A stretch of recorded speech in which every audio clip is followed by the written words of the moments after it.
Hello, welcome to another Mamemeister readout. This is basically where I read out one of my articles that I had published on Way of the Rodent, which is an online magazine. And again, apologies for not looking at the camera like I am just now, because I'm reading it from this thing.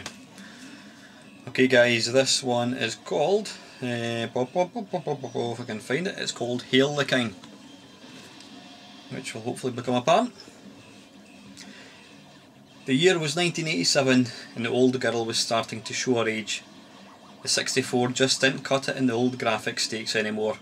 All these ambitious ports of 40-inch monitor arcade smashes like Outrun, Space Harrier, Power Drift, to name but a few, showed the 64 for what it was, a 5-year-old antique that had seen better days.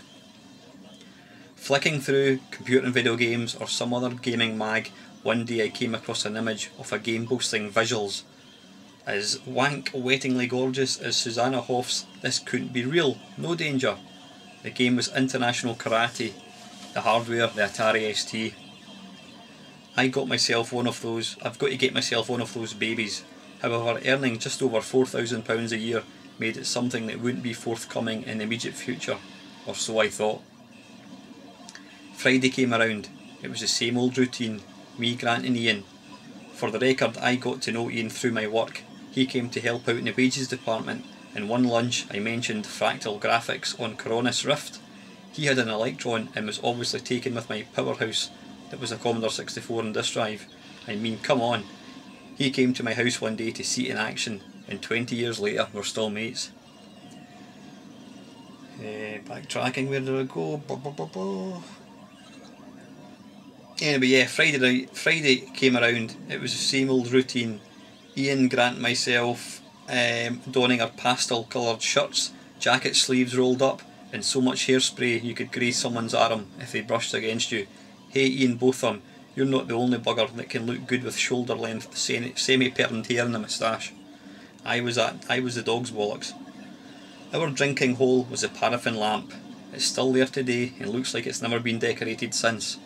It had a certain sleazy, mildly dangerous ambience to it, but we loved it. It was very working class and attracted all walks of life and all ages. Grant and I always got the prime seats, looking out over the dance floor.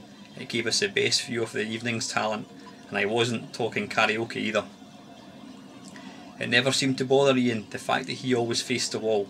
Here we were, sitting, supping our pints of 10-inch lager, looking at the birds in adjacent tables, convinced they were looking at me and not Grant. We would slowly get pissed to the sounds of Never Gonna Give You Up, So Macho, Hole of the Moon, The Rattler, etc. There was an old bloke who would entertain everybody, mainly because he was pissed like us. He would get up on the small dance floor and do a bit of break dancing, and sometimes a bit of robotic dancing. It was so funny. The guy was laughed at, but it was almost regarded as cool speaking to the old fella later. In the 2 to 3 years we went there, none of us ever got off with anybody, ever. It didn't matter. The fact that the blonde bird had looked and smiled across at me made my night. Invariably, the drunken walk home would end up with one of us in a shopping trolley. The 24-hour BP service station was a godsend. Same old order, a large block of cheese, or if Ian ordered it, a block of your finest cheese and a copy of Fiesta. It was great because he always forgot to take it home. The fact that I had it sometimes may have accounted for that. Grant would go home, but Ian, living 5 miles away, became a permanent fixture at weekends. I reckon my mum and dad regarded him as another son for the 2 days a week. Ian always made the baked potatoes. Into the microwave, drowned in butter and even more cheese, made this a cholesterol nightmare, but blind drunk it tasted magic. Ian would inevitably crash out in the spare room, and it wasn't uncommon to wake the following morning, head pounding, fully clothed on top of the bed, with a stone cold, untouched potato by my side, butter congealed and cheese solid. However, this one Friday night, we were sitting in our usual places supping our beer when Ian announced he had a surprise for me. He wouldn't tell me what it was, but he just said I'd be very jealous. New car, I thought. Nah, I can't afford that. What the fuck is it, I thought. As alcohol took its effect and the girls became better looking, I soon forgot all about the surprise. Saturday morning, Ian said all would be revealed tonight at his bit. We made our way to his parents' place. His family had travelled the world a fair bit, but originated from Devon. His parents' house was always very, very untidy. His father drove a Citroen Diane, and he had a room where he would jam on his plethora of synthesizers and guitars. His father reminded me of a social worker, a comb-over to end all comb-overs, dark-rimmed glasses, thick brown cords, and a thick Aran sweater, and he always called you mate. Their bathroom was burgundy and had a frosty smell to it. We came in and said our hellos and ventured upstairs, carefully avoiding the folded clothes on the stairs. He told me to go in first, then switched on the light. Fuck! Staring at me in the eye was only a spanking new £350 Atari 520. He put on one of the two games he'd gotten, the first being Arkanoid. Whoa, this just blew me away. It was perfect. Look at the graphics, hundreds of colours and a mouse. I was in heaven. Granted, the sound in my opinion wasn't as good as the Commodore 64, something I delighted in telling Ian, but by fuck the graphics were just awesome. No blocky sprites here either. The other game was Prohibition, a game akin to Operation Wolf but lacked animation. It was basically a New York skyscraper backdrop with various baddies and gangster types, some holding hostages. You were alerted by digitised screams and an arrow that showed the way. Listen to the screams and shouts, this is amazing. I reckon we must have sat until 4 or 5 AM and were only encouraged to call it a night when the birds outside sang their wake up call. Next payday I borrowed my dad's car and drove up to Ray's computer shop. How much would an Atari ST set me back, Ray? I inquired. 350 quid. This was 2 months' wages, if I gave my mum and dad no dig money, and I couldn't see them accepting that. There was, however, another option. Credit it was called, or easy payment method. For approximately £50 a month for a year, I could have this state-of-the-art machine in my bedroom this very afternoon. You'd answer. Heck, so what if it's costing me close on £500? It means I can get it now. Contract signed, it was time to look out a game. The beauty of Ray's shop was he would allow you to try any game out. He was quite friendly unless he had an older customer in which case he ignored you, then would resume speaking to you once the older person had left. Back then there wasn't too much to pick from. I plumped for a Commando clone, TNT it was called, albeit with much better graphics and simultaneous two-player action. Before long, ST format pointed us in the direction of Pro Copy. This little bad boy meant we could expand our collection of games, although the protection soon made this 50 quid device null and void. Come payday, we'd venture up to Ray's and carefully check out all the latest releases.